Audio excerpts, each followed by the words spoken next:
신라 호국 사찰인 경주 사천왕사지에서 발굴된 신장상 유물이 100년 만에 복원돼 큰 관심을 모으고 있습니다.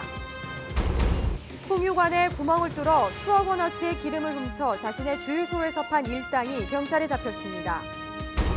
영덕 지역의 유동인구를 휴대전화 빅데이터로 분석하게 되면서 대게축제를 찾은 관광객 실태를 정확하게 파악할 수 있게 됐습니다. 여러분 안녕하십니까?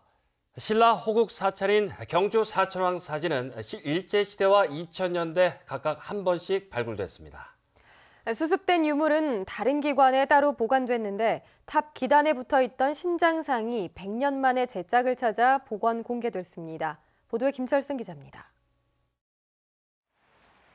경주 낭산에 위치한 사천왕사지에 대한 발굴 작업이 한창입니다. 국립경주문화재연구소는 지난 2006년부터 2012년까지 발굴 조사를 벌여 가람 배치를 확인하고 목탑 기단에 배치되었던 푸른 유약을 바른 신장상 조각들을 수습했습니다. 이때 발굴된 파편들과 일제시대 때 수습돼 경주박물관에 보관 중이던 파편들이 세 종류의 녹유 신장상으로 복원됐습니다. 세 종류가 한 세트로 탑 한 면에 두 세트씩 동서 목탑 기단에 붙어있던 것들입니다. 가문사지 3층 석탑에서 나온 사리 외함에 장식된 사천왕상과 함께 통일신라의 국제성과 예술성을 잘 표현하고 있습니다. 679년에 어떤 새로운 양식이 들어와가지고 사실적인 양식이 들어와가지고 신라 통일기를 대표하는 작품으로 보시면 될 것 같습니다. 특히 왼손에 칼을 든 신장상은 아랫부분은 경주박물관이 윗부분은 경주문화재연구소가 보관 중이었는데 100년 만에 온전한 모습으로 결합됐습니다. 두 기관은 지난해 학술교류 협약을 한 뒤 신라왕궁 월성특별전을 연 데 이어 이번에 두 번째로 성과를 냈습니다. 이 지역에서 일제강점기 자료들이 많이 있는데 그것들을 다시 재해석하는 문제들 그런 것들도 같이 연구해 나가고요. 최근에 발굴 성과들도 지속적으로 소개하고 활용하는 것도 같이 협력해 나갈 계획입니다.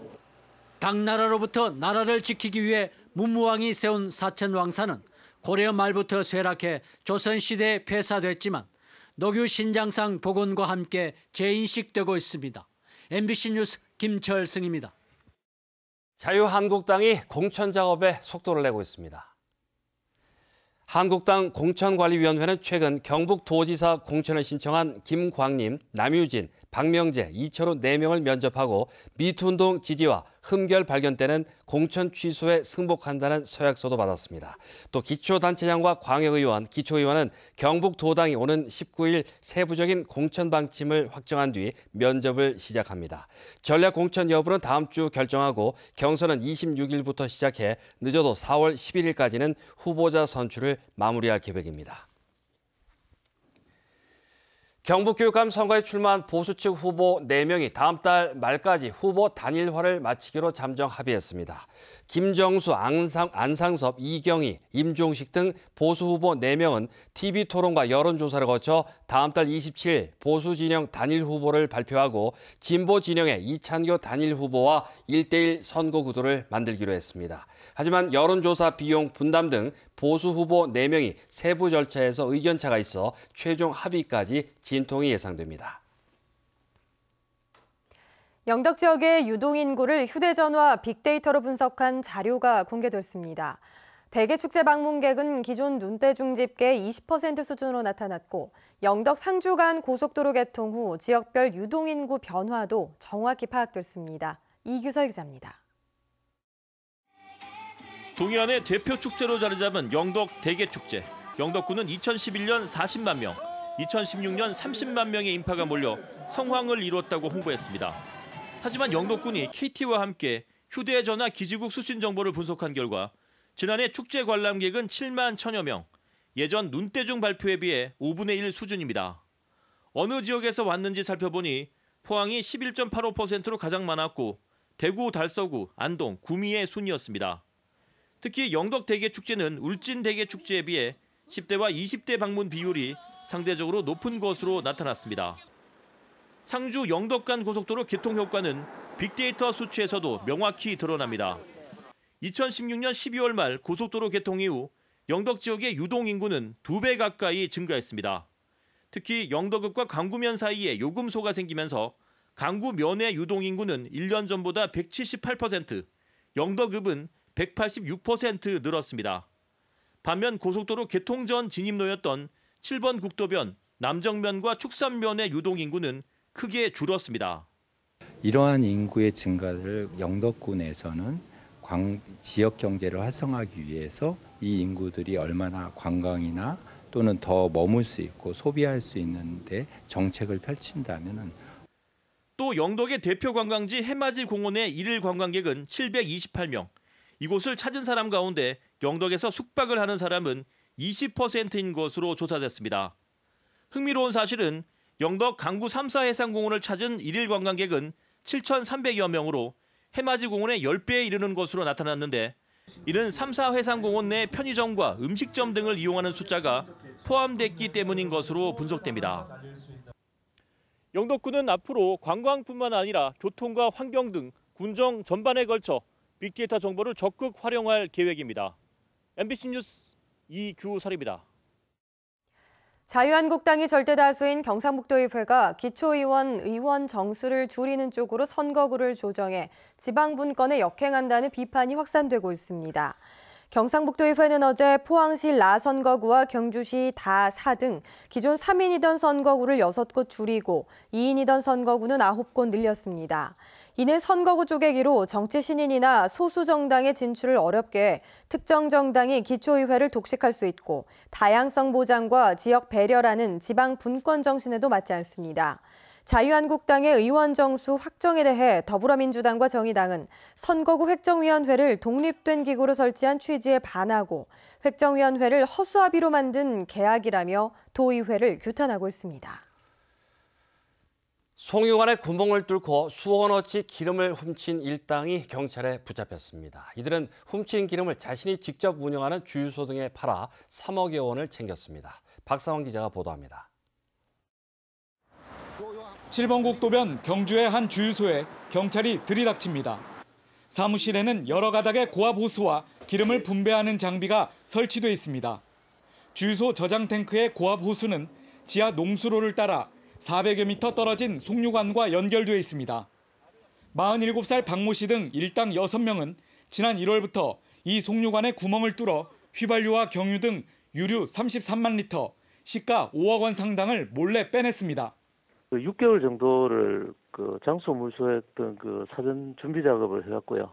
범행 자금 제공, 장비 제작 설치, 절취 유류 판매 역할 이렇게 각자 역할을 분담해서 조직적으로.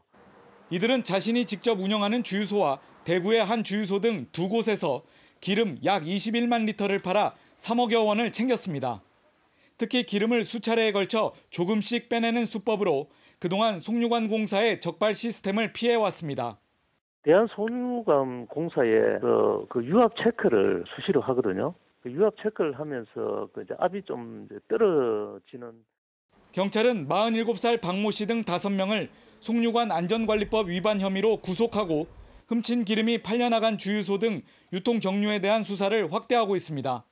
MBC 뉴스 박상환입니다. 미국이 한국 등 철강 수출국의 유정용 강관에 25% 일률 관세를 부과한 데 이어 한국산 후판도 반덤핑 관세를 부과할 것으로 알려졌습니다. 미국 상무부는 최근 현대제철과 동국제강의 후판에 대해 각각 11.64%와 0.9%의 반덤핑 관세를 부과하는 예비 판정을 내렸습니다. 하지만 미국 수출 물량이 현대제철 3만 톤, 동국제강 1만 톤으로 그리 많지 않아 피해는 크지 않을 것으로 보입니다. 한편 일본도 한국에서 수입하는 공장 배관용 철강 제품에 대해 최대 70% 수준의 반덤핑 관세를 부과할 것으로 전해져 철강 제품에 대한 국제 통상 압박은 확산되는 분위기입니다. 올랐다고 하면 이상한 것이 바로 쌀값입니다. 내리기만 해서 지난해 쌀값은 23년 전 수준으로 돌아가기도 했는데 지난해 하반기부터 갑자기 쌀값이 오르면서 예전에는 볼 수 없었던 현상이 빚어지고 있습니다. 양관희 기자가 취재했습니다. 대형마트 한쪽에 마련된 쌀 판매대입니다. 쌀 20kg짜리가 42,000원에 나와 있습니다. 한 해 전보다 쌀값이 21% 급등했습니다. 모른 대로 먹어야죠. 농사 짓는 사람들이 그래도 어느 정도 채산이 맞아야 농사를 안 짓겠습니까? 값이 오르자 쌀을 주재료로 쓰는 식당들은 힘들어합니다. 쌀값이 한 10,000원 정도 인상이 돼가지고요. 발품하라고 하고 있는 실정이잖아요. 급식 시설도 오르는 쌀값에 걱정이 큽니다. 단기간에 쌀값이 올라간다면 급식에도 영향을 좀 미칠 수 있을 것 같습니다. 식탁에 오르기 전 쌀을 찢는 미곡 종합 처리장. 가공하기 위해 마련해둔 벼가 바닥을 드러내고 있습니다. 평년에는 한 2개 정도 비고, 근데 올해는 한 4개 정도 비있어. 우리 고정거래처에 납품하는 양이 줄고야. 저희도 경영상 좀 마이너스가 되겠지요. 예전에 보기 드물었던 쌀값 상승은 줄어든 공급 탓입니다. 정부는 지난해 역대 최대인 쌀 37만 톤을 시장 경미 물량으로 사들였습니다. 무엇보다 쌀값 회복을 최우선 과제로 모든 수단을 강구하겠습니다. 하락 추세던 산지 쌀값은 80kg 한 포대 기준 지난해 6월 12만 6천 원대를 기록했습니다. 1995년 이후 가장 낮은 가격이니 23년 전으로 돌아간 셈이었습니다. 이런 상황은 지난해 하반기부터 완전히 바뀌었습니다. 8개월 만에 32%나 쌀값이 치솟았습니다. 5년 만에 다시 정하는 쌀 목표 가격이 올해 오를 전망이라 농민들은 쌀값이 더 오르기를 바라고 있습니다. 아직 멀어서요. 21만 5천 원 정도는 돼야 돼요. 그래야 기본은 되고 거기서 그래도 크게 남는 건 없어요. 내리기만 하던 쌀값이 올라 힘이 나는 농민. 농민 처지를 이해하면서도 쌀값마저 오른다며 울상짓는 서민들. 요즘 쌀값을 둘러싼 두 가지 다른 모습입니다. MBC 뉴스 양관입니다. 지난 1월 중 포항과 경주 지역의 아파트 매매 가격은 하락세가 지속됐지만 매매 건수는 증가한 것으로 분석됐습니다. 한국은행 포항본부에 따르면 전년 동기 대비 1월 아파트 매매 가격 변동률은 포항 마이너스 5.2%, 경주 마이너스 4.4%로 전국 평균인 플러스 1.1%보다 낮았고 전세 가격 변동률도 전국 평균보다 낮은 마이너스 2.6% 선에 그쳤습니다.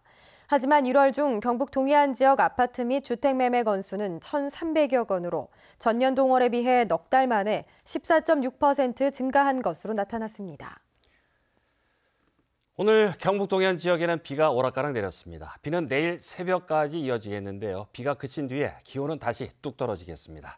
안수진 기상캐스터입니다.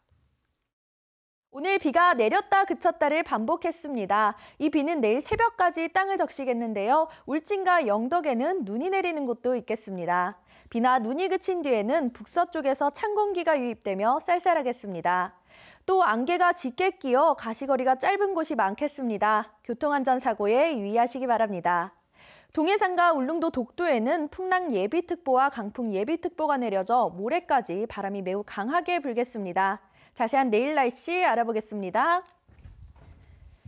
내일 새벽까지 비나 눈이 오겠고요. 오후에는 구름만 조금 끼겠습니다. 아침 기온 경북 동해안 전 지역이 1에서 4도 보이면서 쌀쌀하겠습니다. 낮 기온도 크게 오르지 못하며 울진이 4도, 영덕이 5도, 포항과 경주가 6도입니다. 울릉도와 독도에 비는 그치겠지만 바람은 매우 강하게 불겠습니다. 아침 기온 울릉도가 영하 1도로 시작하겠고요. 한낮에는 울릉도 1도, 독도 2도입니다. 동해상에는 오전에 비와 눈 소식이 있습니다. 오후가 되면서 구름 많겠습니다. 바다의 물결 먼바다에서 최고 6m로 매우 높게 일겠습니다. 비가 한 차례 지나면서 기온을 끌어내리겠지만 주말에 하늘 표정은 맑겠습니다. 가벼운 외투 하나 걸치시고 주말을 즐기시기 좋을 것 같습니다. 날씨였습니다. 경북에서 노인복지시설을 운영하는 사회복지법인 10여 개가 부적절한 운영을 해왔습니다. 경상북도에 따르면 도내 사회복지법인 70여 곳 가운데 10여 개가 법인 사무소를 두지 않거나 가짜 이사회 회의록을 만드는 등 부적절한 운영을 해온 것으로 드러났습니다. 경상북도는 적반한 법인을 중점 관리 대상으로 정해 해당 시군에 통보하고 위반 내용에 따라 설립 허가도 취소할 방침입니다. 경상북도는 올해 고용부 지역혁신 프로젝트 공모에서 23억의 국비를 확보했습니다. 이에 따라 올해 철강, IT전자, 자동차 부품, 6차 산업을 중심으로 4개 권역에 20억 원을 투입합니다. 또 취약계층 지원을 통한 일자리 창출을 위해 4개 세부 사업에 9억 원을 투자합니다. 이상으로 포항 MBC 뉴스데스크로 마치겠습니다. 여러분 고맙습니다.